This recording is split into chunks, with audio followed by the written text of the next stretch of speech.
안녕하세요. 오늘 저희는 거부권 남용과 국회 무력화 이 글 일부를 통해서요. 윤석열 정부 시기 대통령 제2요구권, 그러니까 흔히 말하는 거부권이죠. 이걸 어떻게 행사했는지 좀 집중적으로 살펴보려고 합니다. 네. 이 헌법상 삼권 분리 원칙이랑 대통령 거부권 제도가 실제로는 어떻게 작동했는지 이 자료의 분석을 한번 따라가 보죠. 네, 이 자료는 윤석열 정부하고 당시 여당인 국민의힘의 거부권 행사가 국회 기능이나 뭐랄까 삼권 분립 원칙에 미친 영향에 대해 상당히 좀 비판적인 시각을 담고 있거든요. 아, 비판적인 시각이군요. 저희 목표는 일단 이 자료가 어떤 주장을 하고 있고 또 그 근거는 뭔지 이걸 좀 명확하게 전달해 드리는 데 있습니다. 좋습니다. 그럼 먼저 헌법의 기본 틀부터 아주 잠깐만 짚고 넘어갈까요? 행정부, 입법부, 사법부. 이 셋이 서로 견제하면서 균형을 이루는 거. 이게 삼권 분립의 핵심이잖아요. 그렇죠. 그리고 대통령의 거부권은 행정부가 입법부를 견제하는 중요한 수단 중 하나고요. 네, 맞습니다.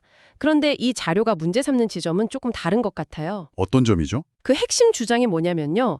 국회에서 법안이 통과됐는데 그 후에 국회 일부인 당시 여당이 오히려 행정부 수장인 대통령한테 거부권 행사를 막 요청했다는 거예요. 적극적으로. 아, 국회에서 통과시킨 걸 여당이 거부해달라고요? 네.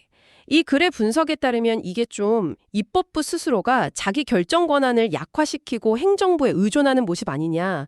그래서 삼권 분립 취지에 어긋난다. 이렇게 보는 거죠. 아, 국회 다수결로 통과시킨 법안을 그 국회 구성원이 대통령에게 거부해달라.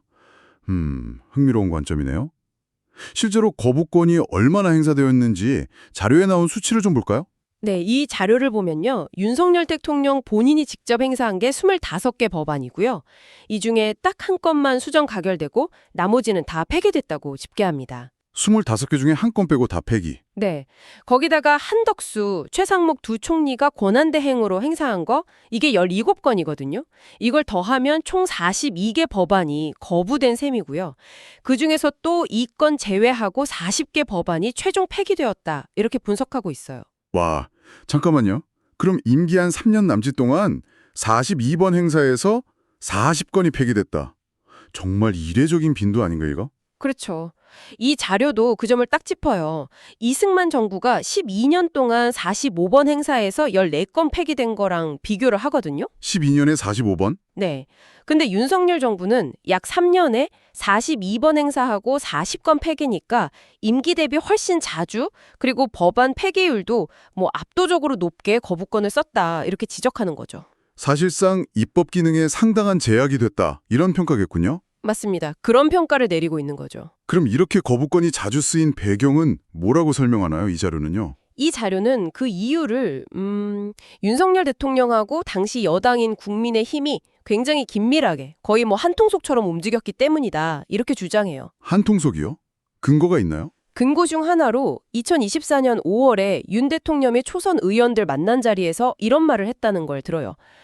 예산 편성권이나 제2요구권을 적극 활용해서 협상력을 야당과 대등하게 끌어올리면 좋겠다.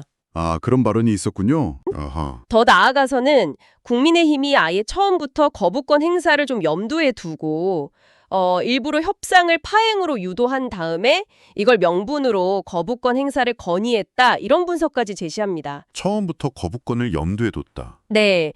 예를 들면 추경호 당시 원내대표가 방송사법이나 그 김건희 특검법, 최혜병 특검법 통과되면 거부권 건의하겠다고 막 공언했던 발언들 있잖아요. 네네, 기억납니다. 심지어 탄핵 표결 바로 전날에도 권성동 의원이 6개 법안에 대해서 거부권 행사를 요구했다. 이런 사례들을 근거로 들고 있어요. 그러니까 이게 협상의 어떤 최후 수단이 아니라 협상 시작부터 고려된 일종의 전략 카드였다. 이런 시각인 거군요. 그렇죠. 그렇게 보고 있는 겁니다. 그럼 어떤 종류의 법안들이 주로 대상이 됐는지 구체적인 예시 같은 것도 좀 나오나요? 네, 자료에 언급된 걸 보면 거부된 42개 법안이 꽤 다양한 영역에 걸쳐 있어요. 예를 들어 민생 관련해서는 간호법, 노란봉투법, 양곡관리법, 전세사기 특별법 같은 거요. 아, 민생 법안들이 많군요. 네, 그리고 또 민주주의 운영 관련해서는 방송법, 방통위법, 국회법 같은 것들도 포함되고요.